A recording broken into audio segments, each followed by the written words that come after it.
La ville de Romans-sur-Isère, elle est à la fois la ville dans laquelle va se dérouler énormément d'actions, concernant le personnage de Zara Layoum.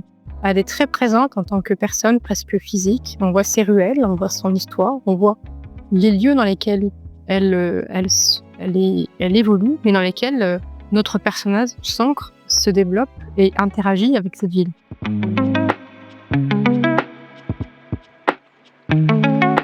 Il se passe énormément d'événements autour de la vie du personnage. On la voit évoluer dans des moments parfois de déception, dans des moments parfois de désespoir, dans des moments aussi dramatiques. On voit que la ville de Romans est le théâtre d'événements très forts qui se passent dans la ville. Et on voit aussi comment c'est cette vie qui va lui redonner aussi de la force à notre personnage pour aller justement de l'avant. Donc c'est à la fois une vie dans laquelle il se passe énormément de choses, mais c'est aussi comme une personne qui vient réconforter l'héroïne et qui va lui permettre d'aller au-delà de ce qui peut se passer. Et pour ce faire, il fallait que ça se passe à Romans-sur-Isère, dans la ville qu'il a vu grandir et qui lui offre justement la possibilité de concrétiser un projet auquel elle-même ne s'attendait pas. Oui, on voit le personnage de Zara Layoum vivre un moment assez traumatique dans sa trime jeunesse. Elle fait la rencontre assez brutale avec ce que l'on appelle le racisme et qu'elle-même ne s'est pas encore nommé à ce moment-là. Elle fait cette rencontre du racisme dans l'une des mauvaises veines de l'école de la République, qui devient le théâtre de cette expérience difficile.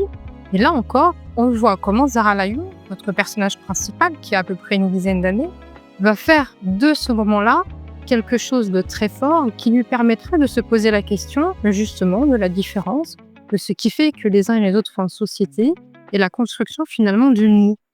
Et c'est une évolution que l'on voit à travers les chapitres et les différentes parties de C'est pour demain.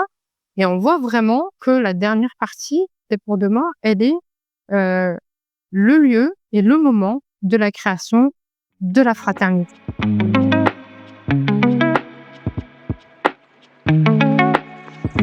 La ville de Romans-sur-Isère, ce n'est pas tout à fait par hasard qu'elle est la première ville à avoir créé une MJC. La MJC Romière-Martin est la première MJC de France.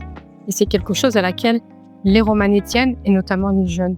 Et le message à travers ce livre, C'est pour demain, c'est aussi de dire, oui, parfois il y a des moments difficiles, mais il est aussi possible, à force de volonté et parfois aussi de grands efforts, de réaliser des choses positives, de réaliser des choses qui sont grandes et d'imaginer les choses en grand. C'est vraiment le message d'espoir que j'ai envie de porter, notamment à la jeunesse qui nous regarde, être capable de rêver d'autre chose, être capable de se projeter dans autre chose que simplement les images qu'on peut refléter d'elle, notamment ces derniers temps.